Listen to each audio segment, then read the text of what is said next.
Hi hello welcome to hash tag you. నా పేరు జకీర్.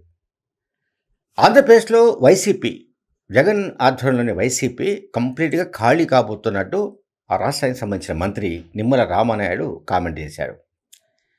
ఇందులో నిజానిజాలు ఎట్లా ఉన్నప్పటికీ కూడా సరే, సహజంగానే అధికార party Chandrababu Naidu party, Telugu Desam party బలంగా కోరుకుంటున్నది ఏమిటంటే వైసీపీ పూర్తిగా నామరూపాలు లేకుండా తుడిచిపెట్టుకొని పోవాలని వాళ్ళు కోరుకుంటున్నారు. అయితే వాళ్ళు కోరుకుంటున్నట్టుగా వైసీపీ మొత్తంగా ఖాళీ అయిపోతుందా, వైసీపీ ఇంకా నామరూపాలు లేకుండా పోతుందా, లేదా 2029 కల్లా మళ్ళీ పుంజుకొని బలంగా TDP and Janasena plus BJP ఈ కూటమిని ఢీకుంటుందా అనేది మనం చూడాలి. అది ఫ్యూచర్. దానికి ఇంకొక 3.5 ఏళ్ళు 4 ఏళ్ళు ఉంది. బట్ ఇక్కడ టీడీపీ నిమ్మల రామానాయుడు అన్నాడని కాదు, కానీ జగన్ వ్యవహార శైలి, జగన్ మాట్లాడుతున్న పద్ధతి, లేదంటే ఆయన అంటే అధికారం కోల్పోయిన తర్వాత అది ఎక్కడ కూడా ఆయన ఆత్మవిమర్శ చేసుకున్నట్టుగా కానీ తన ఓటమికి కారణాలు ఏమిటి అనే అంశంలో సరైన సమీక్ష చేసుకున్నట్టు కానీ మనకు కనిపించడం లేదు. ఆయన ప్రతిపక్ష నాయకుడి హోదా కావాలని మాత్రమే గట్టిగా పట్టుబడుతున్నాడు. ఆ ఒక్క పాయింట్ పైనే ఆయన బాగా చాలా గట్టిగా పట్టుబడుతున్నాడు.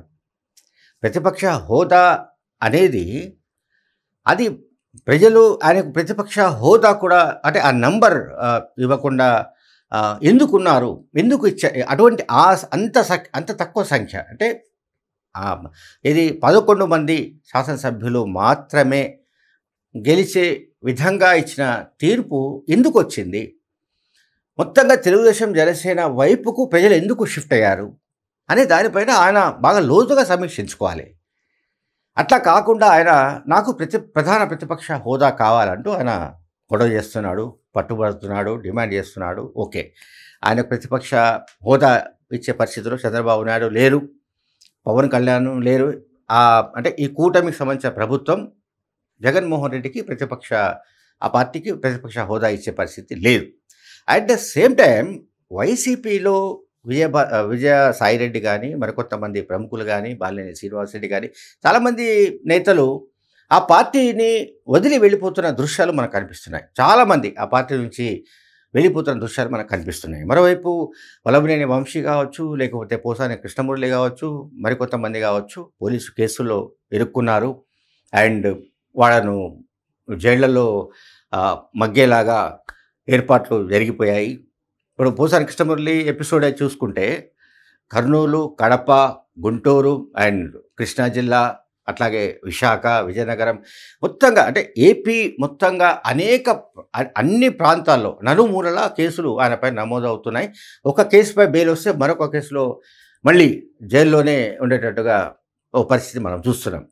ఈ కాంటెస్ట్లో జగన్మోహన్ రెడ్డి మళ్ళీ తన పార్టీకి ఒక పూర్వ వైభవం రావాలంటే ఏం చేయాలి, ఎటువంటి మెకానిజం అడాప్ట్ చేయాలి, ప్రజల్లో ముఖ్యంగా తన పార్టీ క్యాడర్లో నైతిక స్థైర్యం ఇవ్వడానికి సంబంధించి ఏ రకంగా ముందుకు వెళ్ళాలి అనే ఆలోచనలు చేయకుండా కేవలం తనకు ప్రతిపక్ష హోదా కావాలి, ప్రతిపక్ష నాయకుడి హోదా ఉంటేనే అసెంబ్లీలో మాట్లాడవచ్చు అని ఆయన అనుకుంటున్నాడు. కానీ గతంలో ఉమ్మడి ఆంధ్రప్రదేశ్ సమయంలో కూడా చాలా ఐ థింక్ 22-23 స్థానాలతో అప్పుడు కాంగ్రెస్ పార్టీ టీడీపీ అధికారంలో ఉన్నప్పుడు కాంగ్రెస్ పార్టీకి సంబంధించిన పీజేఆర్ దివంగత పి జనార్దన్ రెడ్డి శాసనసభాపక్ష నాయకుడిగా అంటే ప్రతిపక్ష నేతగా ఉన్నప్పుడు కూడా ఆయన ప్రతిపక్ష హోదా ఇవ్వలేదు.